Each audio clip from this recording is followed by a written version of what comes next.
High কে care fans, আমি মুস্তাফিজুর রহমান। আমি খুবই খুশি, আনন্দিত কে কেয়ার টিমের পার্ট হতে পেরে। See you soon. আমি তোমাদের কাছে একটা কথা জিজ্ঞেস করি, এই ভিডিওটা যখন তুমি অনলাইনে প্রথম দেখছো, মুস্তাফিজ যখন প্রথম বলছে, তখন তোমার ফিলিংসটা কেমন ছিল? আর এখন এই ভিডিওটা দেখার পর তোমার ফিলিংসটা কেমন, তুমি আমার কমেন্ট বক্সে বলো। ঠিক আছে, আমি একজন ক্রিকেট লাভার হইয়া, ঠিক আছে, আমি একজন বাংলাদেশি হইয়া, আমার কাছে এখন যে যখন এই ভিডিওটা দেখতেছি না, তখন আর মনের মাঝে শান্তি পাইতেছি না, একটা অন্যরকম দুঃখ আর কি লাগতেছে মনের মাঝে। দেখেন, যখন মুস্তাফিজ আইপিএলে খেলবো কলকাতার হইয়া, তখন সে কত খুশি ছিল। ওই খুশি হইয়া ভিডিওটা বানাইছে যে আমি খুব খুশি যে ওইখানে যাইতে পারবো, খেলতে পারবো।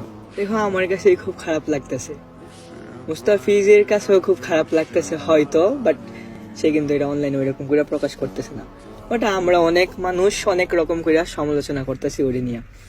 আমি মনে করি আমরা বাঙালিতে তো এটা করবো না, তবে যারা কলকাতার আছে ওরা বাঙালিরা হয়তো বা ওরা ওই রকম কইরা ওদের মতো করে সমালোচনা করতেছে। কিন্তু ভাই, তোমরা একটু চিন্তা করো, ওরও একটা মন, ঠিক আছে, মুস্তাফিজ সে শুধু একটা মুস্তাফিজ না, ঠিক আছে, আমরা ওরা ভালোবাসে কাটার মাস্টার বলি। এই যে আমি মনে করি যে ওইটা ভালোবাসা বলার থেকে সবচেয়ে বড় মুস্তাফিজ এটা অর্জন করছে, ঠিক আছে, আমাদের কাছ থেকে, মানুষের কাছ থেকে, ঠিক আছে। তো আসলে আমার কাছে খুব খারাপ লাগছে।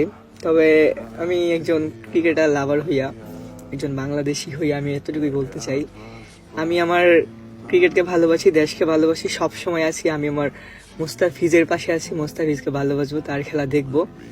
সেলুট জানাই মুস্তাফিজকে। আর সবাই আইপিএল ভুলেও দেখা যাইব না, ঠিক আছে। যাই হোক, অনেক কিছুর কারণে মুস্তাফিজ খেলতে পারতেছে না। জাস্ট আমি তোমাদের কাছে জিজ্ঞেস করি, এটা এই ভিডিওটা যখন তুমি প্রথম দেখছো, তখন তোমার ফিলিংসটা কেমন ছিল? আর এই ভিডিওটা এখন দেখার পর তোমার ফিলিংসটা কেমন?